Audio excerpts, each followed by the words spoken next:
کہ دنیا مجبور ہو جائے, تمہارے بچوں کو نوکری نہیں ڈھونڈنا پڑے, نوکریاں تمہارے بچوں کو خود تلاش کریں. ہمارا یہ مزاج ہونا چاہیے. اور پھر ہم نوکری کے لیے اپنے بچوں کو نہیں پڑھاتے ہیں, ہم اپنے بچوں کو ڈگری اس لیے دلواتے ہیں تاکہ ہمارے بچوں کے اندر کوالٹی پیدا ہو, ہمارے بچوں کے اندر شعور پیدا ہو, ہمارے بچوں کے اندر سنجیدگی پیدا ہو. مسلمان فضول خرچی سے پرہیز کرے اور مسلمان جو ہے اپنی دولت کو ضائع کرنے سے پرہیز کرے. اللہ تمہیں بہت دیتا ہے لیکن تم اس کی قدر نہیں کرتے. میرے پیارے آقا علیہ السلام کے پیارے دیوانوں, کہنے کی بہت سی باتیں ہیں لیکن بات اتنی ہے, میری تقریر سے زیادہ آپ کا وقت قیمتی ہے, اس لیے میں اپنی گفتگو کو زیادہ طول نہیں دوں گا. بس ایک بات کہہ کے اپنی گفتگو کو ختم کر دوں گا, ورنہ آپ کو ہر سال یہاں آنا ہے. آپ کا یہ مزاج نہ بن جائے کہ جماعت تو تاخیر سے ہوتی ہے تو ہم نے دیر سے جانا ہے. نہیں, میں 5 منٹ تقریر کم کروں گا چلے گا, لیکن ہم اپنی عیدگاہ کے مزاج کو بنانا چاہتے ہیں. اس لیے بنانا چاہتے ہیں کہ یہاں سال میں 2 مرتبہ آپ کو جمع ہونا ہے. ہر بندہ یہ سوچ کر کے آئے کہ ہم جائیں گے اور وقت پہ جماعت کھڑی ہو جائے گی, کسی کا انتظار نہیں ہوگا. ہم چاہتے ہیں کہ یہ مزاج آپ کا بنے. بس میں اپنی گفتگو کو یہ کہتے ہوئے ختم کرتا ہوں. اللہ نے فرمایا وَلَا تَتَّبِعُوا خُطُوَاتِ الشَّيْطَانِ, تم شیطان کے پیچھے نہ چلو اور آپ شیطان کے پیچھے نہ چلیں. شیطان آج پوری طاقت لگا دے گا, پورا زور لگا دے گا. کتنا افسوس ہے نا کہ مسلمان جو سال بھر تک کے گناہوں سے بچا رہا, حجام کی دکان پہ داڑھی منڈانے کے لیے اب بھیڑ ہوگی, ٹکٹ فلموں کے خریدنے کے لیے بھیڑ ہوگی. سوچو اس وقت تو رسول پاک کے دل پہ کیا گزرے گی. تمہارے نبی تو زندہ ہیں نا, تمہارے نبی زندہ ہیں, ہمارے نبی زندہ ہیں. ہمارے رسول جن کا ہم کلمہ پڑھتے ہیں وہ رسول زندہ ہیں اور وہ ہماری جان سے زیادہ قریب ہیں, وہ ہماری جان سے زیادہ قریب ہے. تو ہم جو کچھ کرتے ہیں حضور علیہ السلام وہ سب کچھ دیکھتے ہیں. تو بتاؤ, عید کے دن اگر ماں کا دل دکھاؤ گے تو تمہارے روزے تمہارے منہ پہ مار دیے جائیں گے. عید کے دن اگر تم نے رسول پاک کا دل دکھایا تو تمہارے روزوں کا حال کیا ہوگا, تمہارے صدقہ فطر کا حال کیا ہوگا, تمہاری عبادتوں کا حال کیا ہوگا.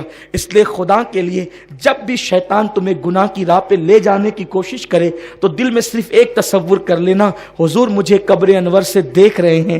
اگر وہ ناراض ہو گئے تو دنیا بھی تباہ ہو جائے گی اور آخرت بھی تباہ ہو جائے گی. اللہ تعالی ہم سب کو توفیق عطا فرمائے. رہی تقریر تو آپ تو مجھ سے ہمیشہ سنتے ہی رہتے ہیں. اللہ رب العزت ہم سب کو حق کہنے, حق پر عمل کرنے, اسے عام کرنے کی توفیق عطا فرمائے.